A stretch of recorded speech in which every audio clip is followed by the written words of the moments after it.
Ladies and gentlemen, please welcome Mr. Tony Abbott, former Prime Minister of Australia.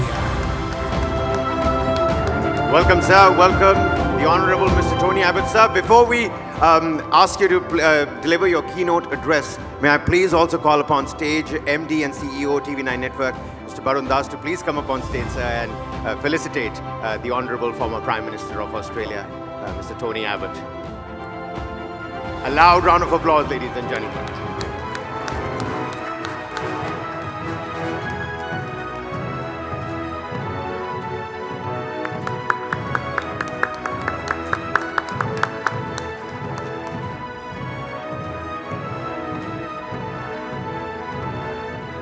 There you have it. Thank you so much, sir. I'm now going to have to request the former Prime Minister of Australia, Honourable Mr. Tony Abbott, to request him to deliver the global keynote address, the first of day 2. Over to you, sir. Well, thank you. And I have to say, what a wonderful introduction, what a wonderful event, and how marvellous it is to be here in this fantastic country at this important time. Now, I have to say that for a long time, some outsiders said of India, it's a country of great potential and always will be. To those sceptics, I declare that modern India remains a country of vast potential, but is already a country of great achievement. It's already the world's 5th largest economy, the fastest growing large economy, and will be the 3rd largest within a couple of decades. It's still a developing country, but at least 80% of Indians, or something like 1.1 billion people, now have access to proper sanitation. Over 90% have access to good drinking water, and 97% have access to reliable power.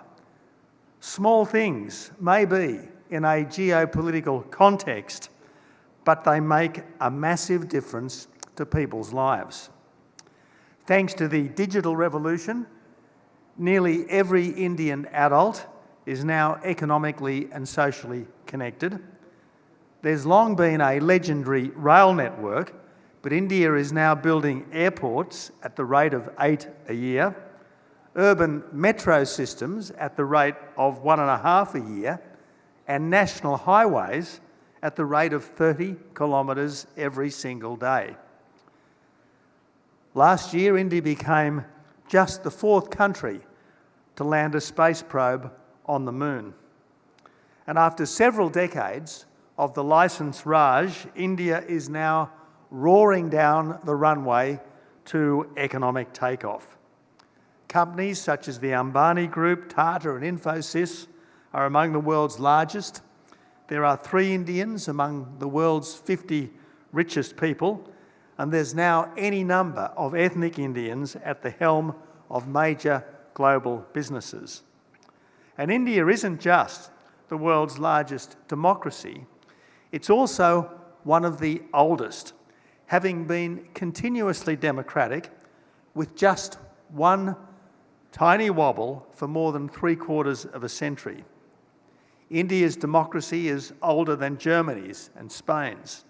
It's older than France's 5th Republic. India has had more changes of government than Japan. Its media is as free as America's, and its judiciary is as robustly independent as Britain's.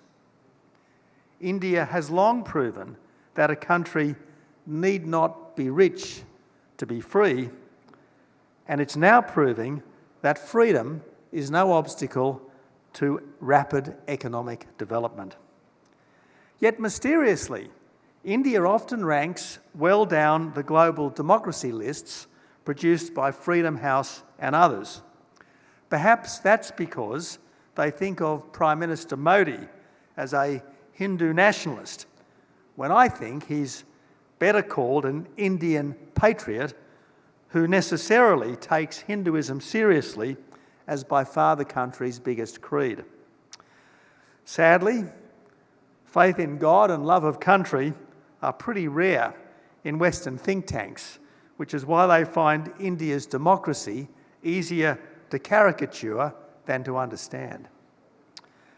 As Prime Minister a decade back, I used to describe India as, quote, the world's emerging democratic superpower. Under Modi, India is no longer a bystander, but increasingly a force in the world as one of the two democratic superpowers. And I'm confident that if there is to be a leader of the free world 50 or 100 years hence, it's as likely to be the Indian Prime Minister as the United States President.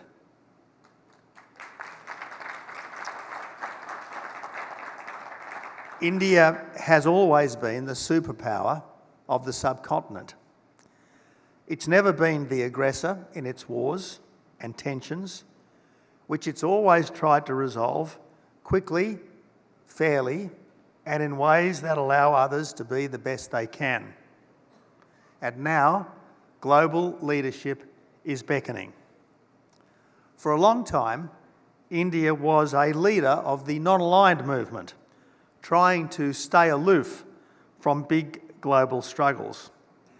Now, India is a leader of the global south, and as such speaks up for poorer countries to get the fair go they deserve, for all to have the respect and the national independence that India won for itself against the superpower of the day that was slow to acknowledge India's right to be free.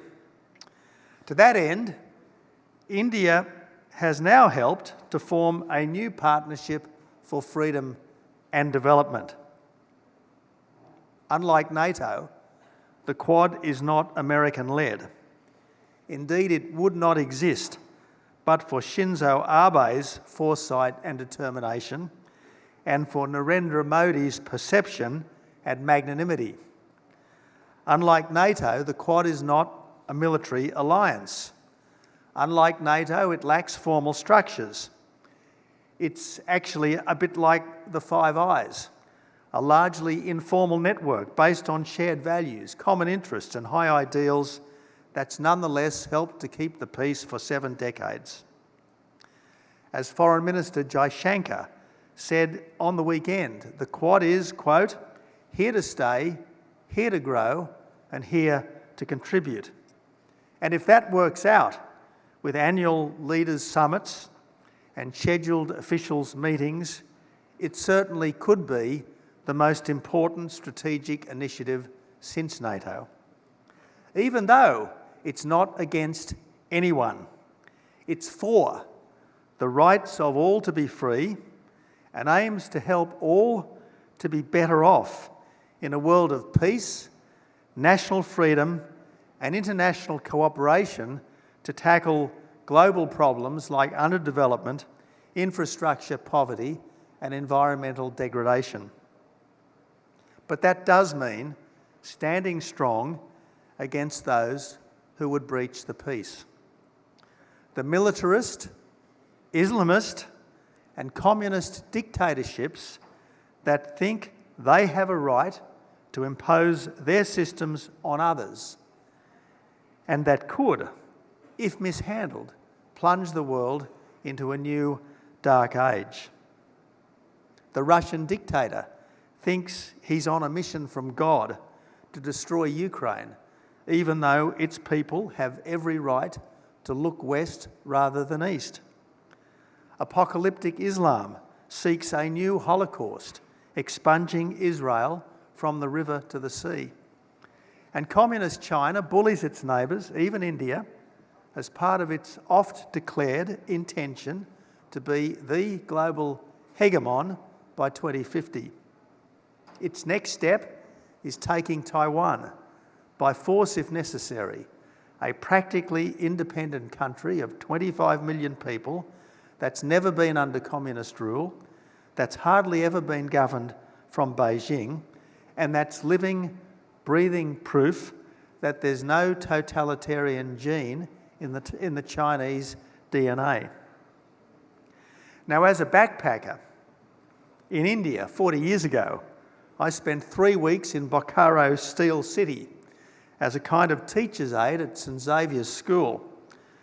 So I do understand the practical help that the old Soviet Union gave to India at a critical time when the United States unwisely was tilting to Pakistan.